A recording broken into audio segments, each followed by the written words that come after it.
Things like lumber, paint, and copper wiring are all in high demand and short supply. Our Richard Giacobis tells us how long the experts say the price spikes will last.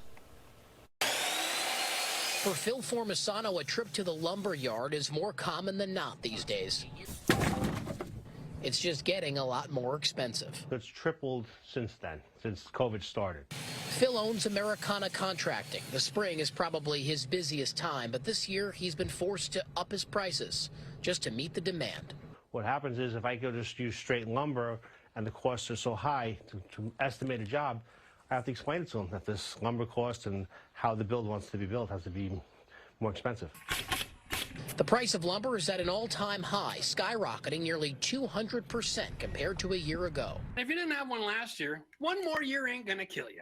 Home RenoVision DIY YouTube star Jeff Thorman explains that with the demand of lumber so high, most people are just overspending. Thorman's advice, wait on building that deck. Find a different project. This is a great year to not take on a project that's going to be affected by the supply chain.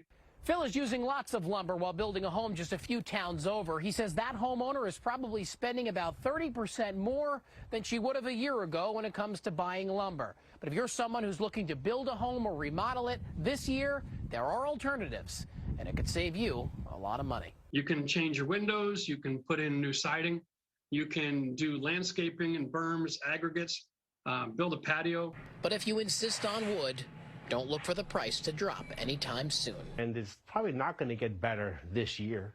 Probably go up before it goes down. In Port Chester, Richard Giacobis, Fox 5 News. It's a story with just about everything. Last night it was toilet paper, and now it's that. Yeah, you know, right? I do know that. Yeah, indeed. Everyone's busy on working on the home. Yeah, Nick.